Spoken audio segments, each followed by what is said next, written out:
তৃণমূল গণতন্ত্র হত্যা করতে চায়, তারা অটোক্রেসি প্রতিষ্ঠা করতে চায়, তারা ডিক্টেটরশিপ প্রতিষ্ঠা করতে চায়, তারা ফ্যাসিজম প্রতিষ্ঠা করতে চায় পশ্চিমবাংলায়। তাদের ওপর কথা বলা যাবে না, এই জায়গাটা তারা প্রতিষ্ঠা করতে চায়। তাই জন্য মার, ভয়, ধর্ষণ, রেপ এই ধরনের জিনিসগুলো যখন উঠে আসে, তাতে সরকারের যে মনোভাব বা তৃণমূলের যে মনোভাব সেটা প্রতিষ্ঠিত হয়।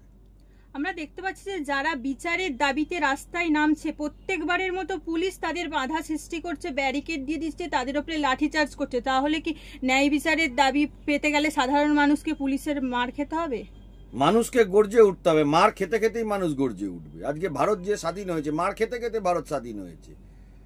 এ রাজ্যের পুলিশটাই হয়ে গেছে তৃণমূল দল, তারা তৃণমূল দলের ক্যাডার হয়ে গেছে। 30% 20% পুলিশ তৃণমূলের ক্যাডার হয়ে গেছে।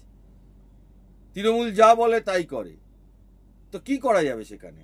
সেখানে লড়াইটা পুলিশের বিরুদ্ধেও নামতে হবে করার জন্য, সংগ্রাম পুলিশের বিরুদ্ধে করতে হবে। পুলিশ মারলে কি করা যাবে? মার খেতে হবে।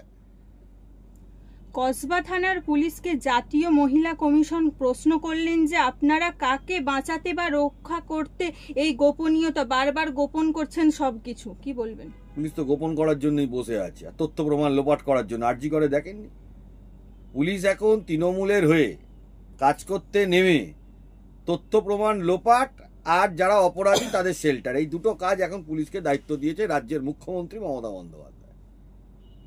তা না হলে আপনি চিন্তা করে দেখুন, আপনি 10 বছরের যদি ফিগার নেন, প্রত্যেক মাসে কোনো না কোনো খবরের চ্যানেল, কোনো না কোনো সংবাদপত্র, কোন প্রিন্ট বা ইলেকট্রনিক, প্রত্যেক মাসে এই ধরনের ঘটনা ঘটেই যাচ্ছে। এলাকাকে এলাকা, পাড়াতে পাড়াতে, গ্রামে গ্রামে ঘটেই যাচ্ছে।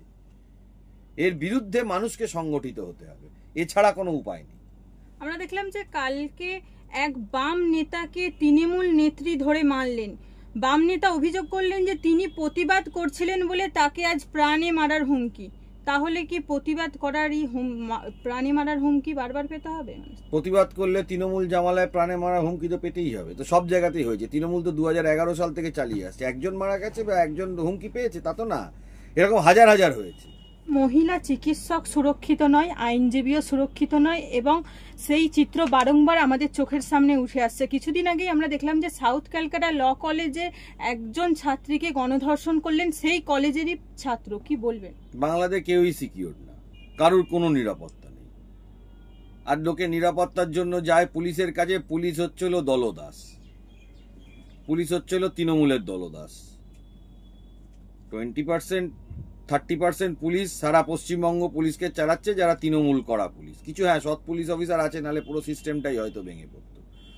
কিছু মানুষ এক্সপেক্ট করে আছে যে সিবিআই আমাদের কিছু করে দেবে। আরে সিবিআই যদি এভিডেন্স পায় তবে করে দেবে, অনেক ক্ষেত্রেই তো সিবিআই এভিডেন্স পাচ্ছে না। মানুষকে যদি নিজেদের সিকিউরিটি, নিজেদের নিরাপত্তার জন্য ভাবতে হয়, মানুষকে নিজেকে জেগে উঠে যা করার করতে হবে। এ পশ্চিমবাংলায় আর কিছু হবে না, কারণ সরকারের থেকে কিছু এক্সপেক্টেড না। সরকার কিছু করবে না, উপরন্তু যারা মস্তান, তোলাবাজ, ধর্ষক, খুনি, এদেরকে তোল্লাই দিয়ে যাবে। চাকরি বিক্রি, তো নির্লজ্জ বেহায়া যারা তৃণমূল করে, চাকরি বিক্রি হচ্ছে, সেটাকে পরিবর্তন করার চেষ্টা করবে তারা।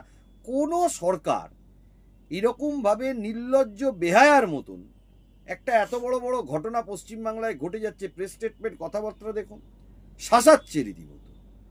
এই ওরা কোর্টে গিয়ে মামলা করে দিয়েছে তাই জন্য চাকরি হয়নি, এরা কোর্টে গিয়ে অমুক করে দিয়েছে তাই। নিজে যে ভুলটা করেছে সেটা বলবে না,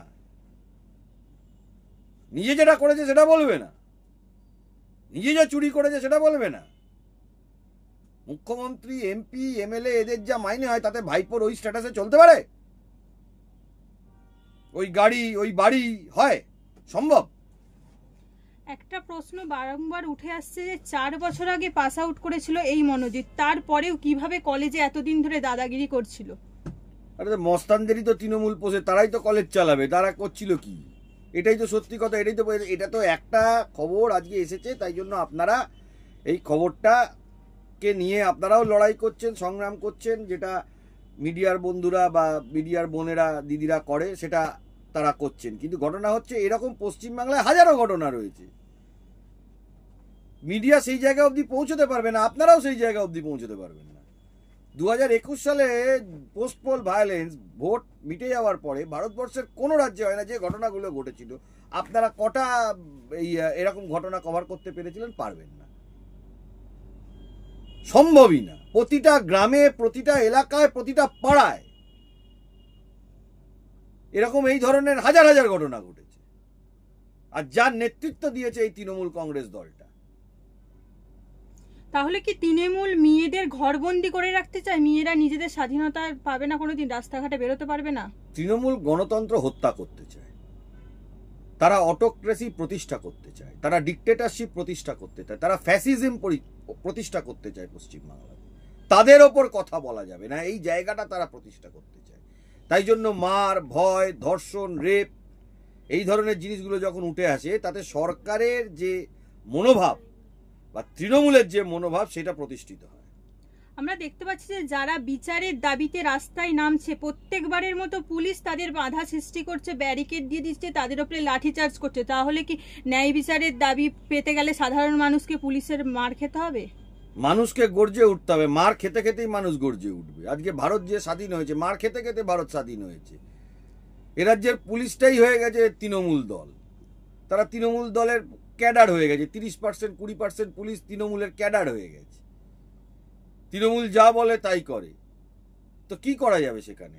সেখানে লড়াইটা পুলিশের বিরুদ্ধেও নামতে হবে করার জন্য, সংগ্রাম পুলিশের বিরুদ্ধে করতে হবে। পুলিশ মারলে কি করা যাবে? মার খেতে হবে। কসবা থানার পুলিশকে জাতীয় মহিলা কমিশন প্রশ্ন করলেন যে আপনারা কাকে বাঁচাতে বা রক্ষা করতে এই গোপনীয়তা বারবার গোপন করছেন সবকিছু, কি বলবেন? পুলিশ তো গোপন করার জন্যই বসে আছে, আর তথ্য প্রমাণ লোপাট করার জন্য। আরজি করে দেখেননি? পুলিশ এখন তৃণমূলের হয়ে কাজ করতে নেমে তথ্য প্রমাণ লোপাট আর যারা অপরাধী তাদের শেল্টার, এই দুটো কাজ এখন পুলিশকে দায়িত্ব দিয়েছে রাজ্যের মুখ্যমন্ত্রী মমতা বন্দ্যোপাধ্যায়।